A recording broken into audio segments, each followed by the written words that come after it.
વલસાડમાં lucky draw, જેનું નામ નીકળશે તે જ શાકભાજી વેચશે। વલસાડમાં છેલ્લા ઘણા દિવસોથી તંત્ર અને શાકભાજીના વેપારીઓ વચ્ચે ટોમ એન્ડ જેરી જેવી રમતો ચાલી રહી છે, જેમાં વલસાડના એપીએમસી માર્કેટમાં નવું શાકભાજી માર્કેટ ઊભું કરવાની વેપારીઓએ તૈયારીઓ બતાવી હતી, જેમાં શાકભાજી વેચતા વેપારીઓમાં બે ગ્રુપ પડી જવાથી નાના પાથરણાવાળા શાકભાજી વેચતા લોકો આ લડાઈમાં પીસાઈ ગયા છે અને તેની વચ્ચે આજે વહીવટી તંત્રને એક નુસ્ખો અજમાવ્યો છે,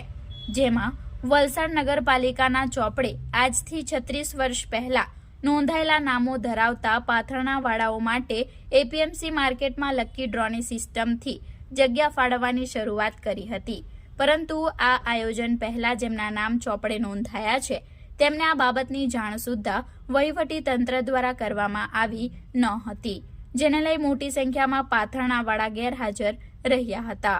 અને તેની જગ્યા પર અન્ય પાથરણાવાળાને જગ્યા આપી દેવાની ચર્ચાઓ વચ્ચે ફરી વિવાદ થવાના એંધાણ પર સર્જાયા હતા। આ સમગ્ર મામલે શાકભાજીના વેપારીઓના બંને ગ્રુપમાં ભારે કચવાટ પણ જોવા મળ્યો હતો। જે બેસીને વેપાર કરતા હશે સાથે નગરપાલિકા એમનું નામ નોંધેલું જ છે, બસ એ જાણ કરીએ એમનું પેલા એકવાર નામ બોલાય છે એવું છે એટલે પછી વાત થઈ ગઈ એટલે અમને રાજુભાઈ આ બધાથી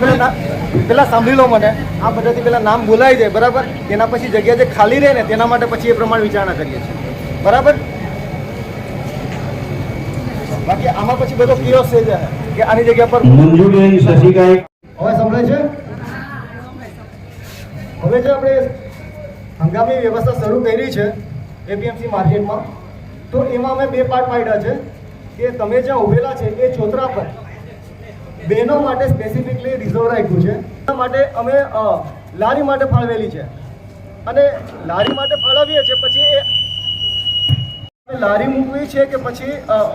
નીચે રાખવું છે, પણ અમે જે બહેનોનું વિચારીને અહીંયા 149 જેટલી જગ્યા છે કે સ્પેસિફિકલી બહેનો માટે જ રહેશે।